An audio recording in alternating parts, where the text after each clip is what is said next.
A questão dos riscos psicossociais é algo que tem diuturnamente nos preocupado, por ser um tema que gera bastante dificuldade no sentido da identificação, da definição, da medição de riscos que são invisíveis, né? Então, muito oportuno que essa audiência também esteja acontecendo neste mês, Setembro Amarelo, em que justamente o Setembro Amarelo, o mês de combate ao suicídio, é o mês também em que nós temos que pensar, nós temos que refletir sobre a questão da saúde mental. E também muito próximo do dia 10 de outubro, que é o Dia Mundial da Saúde Mental. Mas o que é importante que se trate a respeito da questão da prevenção, da intervenção, da gestão de riscos psicossociais, é que a gente não pode, de forma alguma, permitir uma distorção do que está sendo proposto aqui. Principalmente no sentido de que se criem regulamentações ou se criem legislações que são sim necessárias, mas que venham eventualmente a desvirtuar o que se tem em propósito de prevenção nessa temática. E por que eu trago essa questão e essa preocupação? É importante da nossa vida. E parabéns pela meta, hein, linda? Sinto que vamos nos dar muito bem aqui na empresa. Acabou a moleza. Eu quero esse relatório na minha mesa amanhã. Se não, nem venha. Pode ficar em casa lavando louça. O assédio pode vir de colegas ou superiores e faz a pessoa duvidar da sua capacidade, prejudicando a sua saúde. Você não serve pra nada, sua incompetente. Além do assédio, o excesso de trabalho pode levar ao adoecimento. Atualmente, no Brasil, milhares de trabalhadores são afastados por questões de saúde mental. Você diz que aguenta e carrega essa carga sozinha, mas não. Você, seus familiares, amigos e sociedade merecem respeito. Setembro Amarelo. Ouvir é acolher. Denuncie. Quem cuida da mente, cuida da vida. Uma campanha do Ministério Público do Trabalho pela Saúde Mental. Esse é o grande propósito, e o vídeo ele é muito pertinente porque ele vai mostrando justamente essa situação. O risco mental, os fatores de riscos psicossociais, eles impactam a longo prazo.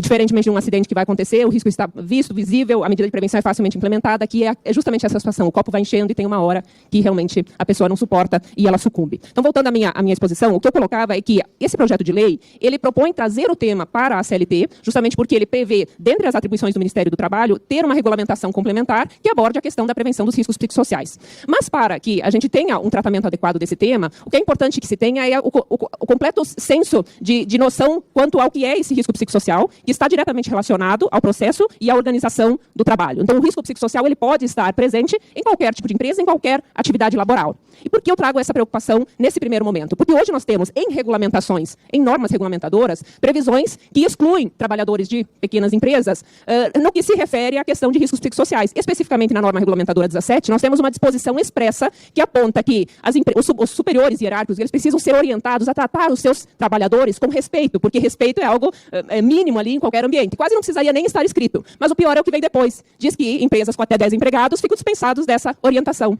Vejam que distorção de algo que se trata diretamente de situação de riscos psicossociais. Então, o risco psicossocial pode estar presente em qualquer ambiente. E nós temos outra disposição, numa norma regulamentadora, a NR1, prevendo que empresas de grau de risco 1 e 2, elas não precisam elaborar determinados programas de saúde e segurança.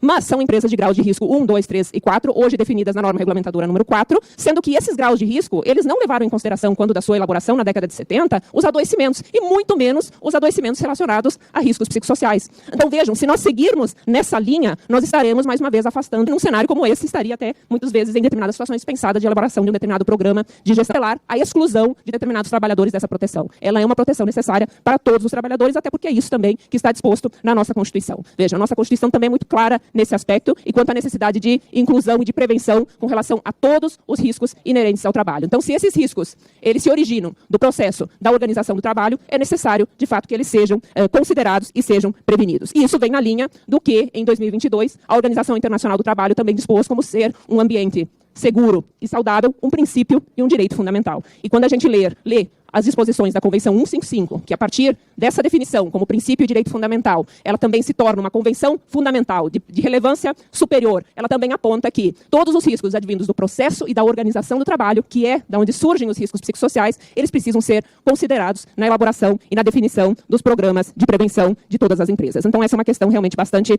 importante. Veja, a questão das estatísticas. Porque antes eu falei da norma regulamentadora 4, e as colegas auditoras certamente vão aprofundar mais essas questões e trazer propostas muito positivas certamente aqui. A norma regulamentadora 4, ela tem uma previsão de ser revista justamente para rever esses graus de risco, cuja crítica eu teci antes aqui, que eles não consideram adoecimentos e muito menos adoecimentos relacionados ao trabalho. Mas vejam, para fazer essa revisão, a gente precisa de dados. Comunicações de acidente do trabalho, em que a empresa reconhece um adoecimento relacionado ao trabalho decorrente de riscos psicossociais, é praticamente inexistente.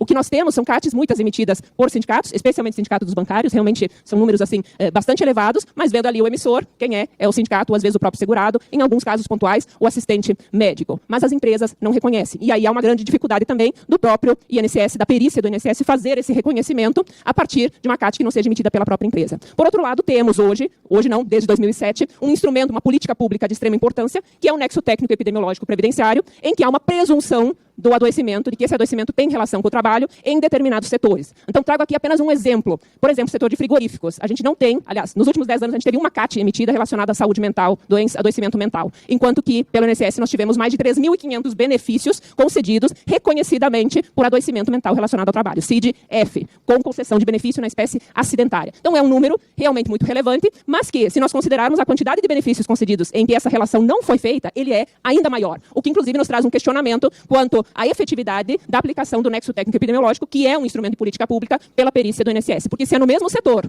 se há uma presunção de relação com o trabalho, por que em 3.500 casos houve essa definição de que houve relação com o trabalho, enquanto os outros 20.000 casos, essa conexão ela não foi feita, mesmo que o trabalho seja exercido nas mesmas condições e com a mesma organização do trabalho. Então, são todos esses cuidados que é preciso que se tenha. Uma questão importante, já me encaminhando para a finalização, é com relação ao que a gente definiria quanto a serem fatores de riscos psicossociais ou riscos psicossociais. A questão do assédio a gente já enfrenta há muito mais tempo, né? O próprio MPT, o próprio Ministério Público do Trabalho, a gente tem uma coordenadoria específica que atua na questão do assédio, que é a Cor de Igualdade, que trata da questão do combate à discriminação nos ambientes de trabalho, a luta pela igualdade nos ambientes de trabalho, mas a gente não tinha um olhar com relação ao assédio como um fator de risco psicossocial.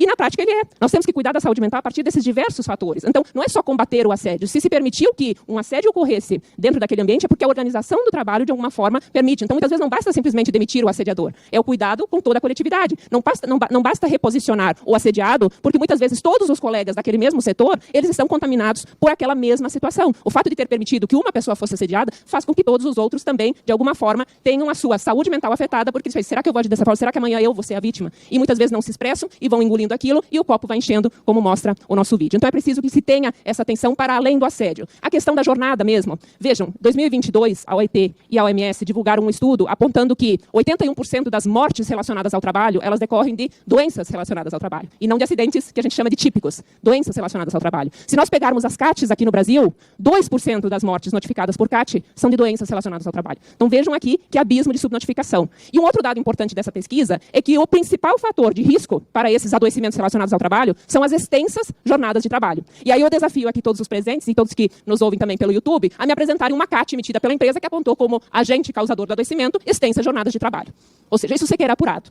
Tragam aqui um programa de saúde e segurança que aponta a questão da jornada como um fator de risco e que precisa ter medidas de prevenção para esse fator de risco, porque ele é uma possibilidade de gerar algum tipo de adoecimento, e não só o adoecimento mental. Doenças neurológicas de toda espécie, doenças cardiológicas também, e entre outras. Então, esse cuidado realmente é necessário. E, por fim, eu trago uma situação concreta que aconteceu muito recentemente, de um acidente que aconteceu no Paraná, com vários óbitos decorrentes desse acidente do trabalho, em que o Ministério Público do Trabalho teve que ajuizar uma liminar para que a empresa autorizasse a ida dos colegas de trabalho ao velório dos seus colegas falecidos no acidente de trabalho. Colegas que presenciaram um acidente num dia estavam sendo impedidos de, no dia seguinte, poder comparecer ao velório dos seus colegas. Vejam o quanto isso pode afetar a saúde mental de trabalhadores e trabalhadoras. Então, são todos esses cuidados que nós temos que ter e não permitir, de forma alguma, distorção do que está sendo proposto aqui, que tem tamanha relevância e importância. Trago, realmente agora, para finalizar, deputado Carlos, um exemplo de PL que está tramitando nessa casa, 2364-2023, proposto pelo deputado Amon Mandel. Ele propõe incentivo fiscal no imposto de renda à pessoa jurídica para empresas que implementarem programas de saúde mental e promoverem grupos de ajuda e acolhimento no ambiente laboral. Vejam, na interpretação do Ministério Público do Trabalho, uma proposta de lei como essa, ela desvirtua o que é o propósito em termos de saúde mental, porque se está apenas propondo assistência. E a gente precisa de prevenção. E é justamente isso que está sendo proposto aqui no PL que a gente vem debatendo. É a questão da prevenção.